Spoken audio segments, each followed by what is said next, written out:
Salut à tous les amis, c'est Greg et on se retrouve aujourd'hui pour un nouvel épisode de Je suis pas content, un épisode un petit peu particulier puisque comme vous le savez peut-être, la loi électorale m'empêche depuis aujourd'hui, enfin hier minuit, de vous parler jusqu'à dimanche de Marine Le Pen et d'Emmanuel Macron. J'ai donc décidé de faire un épisode un petit peu spécial où on va parler du prochain épisode donc de Dragon Ball Super qui sort ce dimanche et où on verra s'opposer Lunch, donc là, c'est la jeune femme blonde un petit peu vénère là, qui gueule sur les gens, à Yamcha, le combattant jeune et dynamique mais qui se fait victime et ridiculisé à chaque fois qu'il ouvre la bouche. Enfin bon, du coup, j'espère que le fait que je ne parle pas directement de politique ne vous dérangera pas trop. Pour toute ressemblance, par contre, avec des événements qui pourraient se dérouler actuellement, serait purement fortuite. Je tiens à le préciser. Voilà. Puis on se retrouve bientôt pour continuer à parler de politique. Allez, bon épisode. Oh,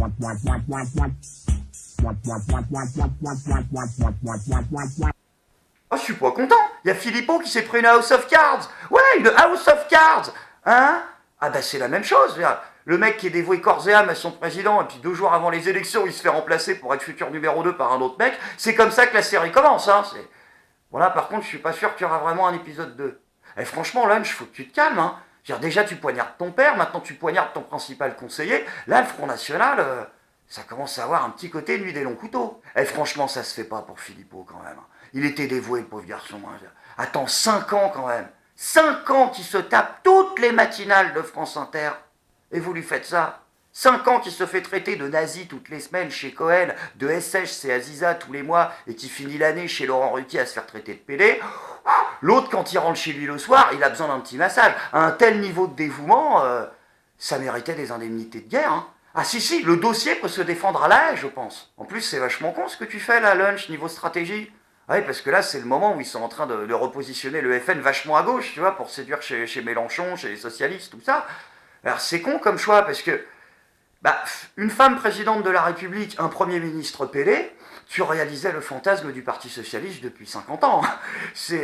Rajoute à ça un garde des Sceaux franc-mac avec Gilbert Collard, t'as plus qu'à mettre la nappe, tu dresses, tu serres, en avant pour le progrès, et il y a du rab. Bon, après, le choix de choisir Dupont-Aignan, il doit s'expliquer, Pas par Nicolas Dupont-Aignan, par contre. Les Français sont pas idiots. Ils ne veulent pas confier le pouvoir à la famille Le Pen. Marine Le Pen, je veux qu'elle gagne, de tout mon cœur. Si elle vous proposait d'être son Premier ministre. Arrêtez de vouloir absolument nous mêler. Vous savez, moi j'ai un patriotisme humaniste, de bon sens. Ça gêne le petit système qui veut toujours m'assimiler au Front National. Eh bien non. Je suis le garant, comme Premier ministre de la France, si Madame Le Pen gagne, je serai le garant d'un gouvernement élargi. En 2012, vous n'avez pas appelé à voter pour un candidat du second tour. Je n'appellerai pas à voter, pour une raison très simple. C'est que je ne suis pas propriétaire des voix qui sont portées sur moi. Vous n'êtes pas un rabatteur pour Nicolas Sarkozy. Je ne suis pas un rabatteur. C'est une question quand même qui intéresse les auditeurs et téléspectateurs. Au second tour, ils votent pour Macron ou Marine, point d'interrogation. Les Français n'ont pas besoin d'ordre de vote parce que les Français sont adultes. J'ai décidé de prendre mes responsabilités en votant Marine Le Pen. Et du coup, le Front Républicain est en marche pour dénoncer Nicolas Dupont-Aignan, bien sûr, au nom de la lutte contre la haine, attention, particulièrement à Hyères. Ouais, Hyères, c'est la ville de Nicolas Dupont-Aignan, donc là-bas, le cinéma a pris des mesures radicales. Le cinéma, oui, bien sûr, le cinéma de la ville, oui, ils ont décidé de remplacer la diffusion du film Django par le film La Rafle, tout à fait, le soir du 30. Et toc. Heureusement que Fillon n'est pas passé, il nous aura diffusé L'Arnaqueur, c'est con. Et tout ça, c'est sans compter bien sûr les réactions de tous les intellectuels de France et de Navarre. Enfin, de Navarre surtout, puisqu'en France, on n'a plus vraiment des intellectuels. Mais bien sûr, qui ont directement attaqué Nicolas Dupont-Aignan. Mais attention, oui, avec un raffinement inouï, la culture française, vraiment délicat, précis, subtil. Et la palme du plus gros FDP revient quand même à Stéphane Guillon. Parmi les séquences qui peut-être vous ont fait pleurer aussi, il y a Nicolas Dupont-Aignan qui rejoint Marine Le Pen. Vous n'avez pas eu envie de faire un tweet ? Non, parce que il a perdu sa maman, Dupont-Aignan, il y a 2 jours. Donc j'étais comme ça, j'ai respecté ce moment et je me suis dit que ma mère aurait fait la même chose si je m'étais engagé aux côtés de Marine Le Pen et si j'avais déclaré être son Premier ministre, vouloir travailler avec elle. Je pense que ma mère se serait aussi laissée mourir comme Madame Dupont-Aignan. Bravo Stéphane, tu es le FDP du jour. Dis-moi, sombre fils de pute, Ah oui, je te traite de fils de pute. Bah c'est du droit à l'outrage. Oui, c'est ce que t'as dit pour te justifier. Ah, je suis humoriste, j'ai le droit à l'outrage. Donc, sombre fils de pute. En plus, je pourrais être plus méchant, c'est sympa, sombre fils de pute. Je pourrais aller carrément dans le trolling. Mais je vais pas aller jusque-là. Dis-moi, parce que, petite question comme ça, je sais que depuis que t'es payé 10 000 € pour tes chroniques de merde, et par chronique en plus, t'as perdu non seulement le sens des réalités, et accessoirement le sens de l'humour. Mais est-ce que tu pourrais ne pas perdre le sens de l'éthique ? Parce que là, ça va faire beaucoup. Et en plus de ça, je veux dire, la maman de Dupont-Aignan, elle est morte 2 jours avant qu'il annonce son ralliement à lunch. Donc en fait, ta vanne, elle marche pas, en plus. Donc c'est à chier. Bon, après, au moins, Stéphane Guillon tente des nouveaux trucs. Bah, il aurait pu nous faire des vannes sur les nazis, comme d'habitude. Hein, là, il a tenté des vannes sur les mamans. Bon, ça progresse, ça progresse. Ça vaut toujours pas les 10 000 par chronique, mais ça progresse un peu. Puis d'un autre côté, le point Godwin, il était déjà pris. Hein. Ah ben, en ce moment, c'est la fête du slip. Quand on voulait se proclamer comme le général de Gaulle et qu'on finit comme Pierre Laval, c'est ça le destin de M. Dupont-Aignan? Attendez, vous trouvez que c'est n'importe quoi, ça? Ben non, ça c'est rien, bande de petites bites. Ben non, on a toujours mieux que ça. Ah, pour mettre la barre au sommet, on a Alain Jakubowicz. Ah, lui, il s'est complètement lâché, lui. Ouais, il a pondu un article hier matin. Ouais, très très sérieux, bien sûr, une démonstration très très rigoureuse, qui s'intitule « Le maréchal Pétain aurait voté lunch ». Ouais.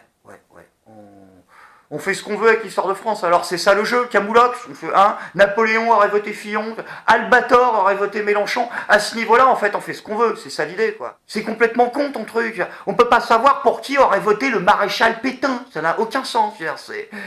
Quoique, je pense qu'on peut dire que le maréchal Pétain, oui, aurait très certainement voté Manuel Valls, aux primaires du Parti Socialiste. Ah bah tiens, en parlant de Manuel Valls, lui non plus, il est pas content après Dupont-Aignan. Ah oui, carrément, lui, il dénonce sa trahison et tout, c'est... Oh, la vache.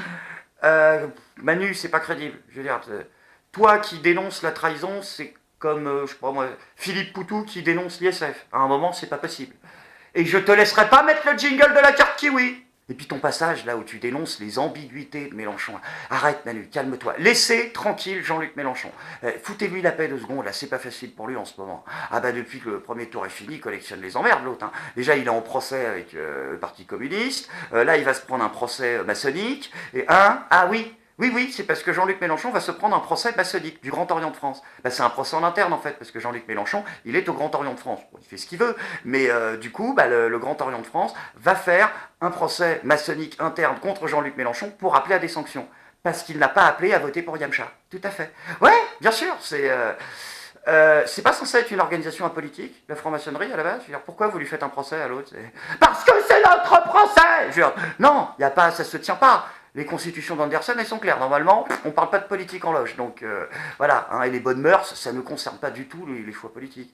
Hein, ou alors, vous renommez votre organisation la franc-macronnerie. Comme ça, ce sera plus honnête pour tout le monde. En tout cas, les électeurs de Jean-Luc Mélenchon, de leur côté, leur avis est de moins en moins partagé. Ah oui, ils sont de plus en plus nombreux à dire qu'ils vont voter pour Yamcha. Ce sont surtout les électeurs de Jean-Luc Mélenchon qui font la différence. Plus d'1 sur 2 se déclarent désormais en faveur du leader d'En Marche. Il faut regarder en face ce que plusieurs candidats ont porté, et en particulier Jean-Luc Mélenchon. Et je sais que peut-être beaucoup dans cette salle, beaucoup dans cette région ont aussi suivi sa candidature ou pu voter pour lui. Ne sifflez personne, ne sifflez surtout pas. D'abord, ça n'est pas nous de siffler. Et surtout, il a été un candidat tout à fait digne. Il a su porter la question démocratique, la question écologique, ses propres idées, avec beaucoup de panache, et il a soulevé dans le pays une attente, il a soulevé une adhésion qu'il faut regarder. Simplement, depuis dimanche soir, il n'est pas à la hauteur de cette adhésion, et ses électeurs méritent mieux que lui. Et ferme ta gueule, Père Castor, tu me casses... Oui, Père Castor, bah parce que j'ai pas le droit de dire ton nom, que deuxièmement, tu nous racontes des histoires, et que troisièmement, tu veux faire tellement de barrages partout qu'on a l'impression que t'es devenu un putain de castor du Canada. Détends-toi. Emmanuel Macron qui vient tout juste d'arriver dans le restaurant La Rotonde. C'est dans le 15e arrondissement, une brasserie de Paris. Voilà, donc on dit les noms parce que parfois les brasseries des soirs de victoire, elles deviennent un petit peu historiques, j'allais dire. Alors on verra ce que retiendra l'histoire de ça. Je rappelle aussi que nous ne sommes qu'au premier tour et qu'il y a évidemment un second tour dans 15 jours. Puis une fois que tu seras bien détendu, t'en profiteras pour avoir la victoire un peu plus modeste, Yamcha. Hein, je sais qu'il n'y a pas vraiment de challenge en soi. Hein, c'est vrai que le Saïbeman, tu l'as mis en PLS, mais il peut te péter à la gueule au dernier moment. Pour le moment, on a gagné le premier tour. Dans 2 semaines, il y aura le deuxième tour et après, il y aura les élections législatives. Le combat pour être digne de conduire notre pays commence ce soir. Et nous le gagnerons. La stratégie, c'est justement ne pas ouvrir la bouteille de champagne ce soir. C'est une joie sérieuse, une joie responsable. Une joie responsable. Tout à fait. Il faut vraiment que vous arrêtiez avec la novlangue à la con. Hein. Parce qu'à force de placer des mots en random complet dans toutes les phrases, responsabilité, engagement, progrès, ça ne veut plus rien dire en fait. Ça va pas ensemble. C'est-à-dire une joie responsable, ça veut dire walou. C'est comme une tristesse éthique. Voilà, c'est de la merde. Hein, puis joie responsable, tu repasseras en deuxième semaine. L'autre, il nous a refait la foutaise bis là. Faut arrêter 2 secondes. Il se prend carrément en photo avec Stéphane Bern. Il se fait prendre en photo. Le spécialiste des rois de France, il est déjà en train de négocier, l'autre il veut être au Louvre. Alors, vous me mettez entre Louis XVI et Louis XIV, voilà. Louis XV, bah vous l'enlevez, ouais, puisque je suis jeune et dynamique, donc je vous emmerde.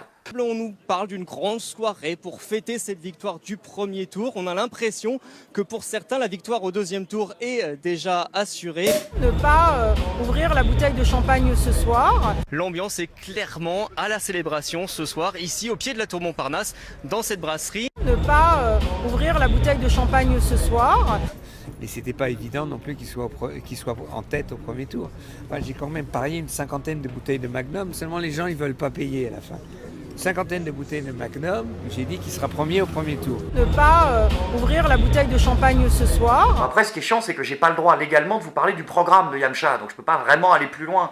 Bah non, parce que j'ai pas le droit de parler de Yamcha, mais j'ai pas le droit non plus légalement jusqu'à dimanche de parler de son programme. Bon, ce qui n'est pas vraiment dérangeant en soi, puisque le programme de Yamcha, tu mets ce que tu veux dedans. Hein, vous êtes de gauche ? Bah c'est un programme de gauche. Alors. Vous êtes de droite ? Pardon, j'avais pas... Mais c'est de droite en fait. C'est les deux, c'est comme vous voulez. C'est les hommes politiques 2.0 maintenant. Tu mets ce que tu veux dedans. C'est Angela Merkel, elle a lancé le concept la semaine dernière en Allemagne. Ouais. Do you consider yourself a feminist? Interesting reaction!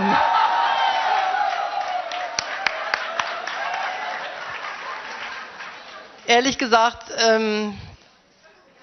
möchte ich. Also, ich habe keine Angst, wenn Sie finden, dass ich eine bin, stimmen Sie ab, okay. Aber ich möchte mich nicht mit der Feder schmücken. So. Voilà, ça c'est la nouvelle étape dans le foutage de gueule. C'est le foutage de gueule, mais c'est 2.0. Quoi, est-ce que je suis féministe ?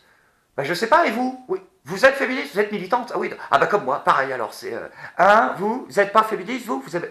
Ah mais moi non plus. Ouh là là, non moi je suis féministe que pour la dame là-bas. Pour vous je le suis pas. Voilà, Ah non, je pisse sur des femelles moi. Je suis abonné à Égalité et Réconciliation, bien sûr. J'ai la carte premium, donc Non, bien sûr. Ils font ce qu'ils veulent. Voilà. C'est à la carte, voilà. Dimanche aussi, je sens que ça va être à la carte. Mais c'est bizarre, moi j'ai pas envie de la sortir la carte là. Vraiment, je suis pas content.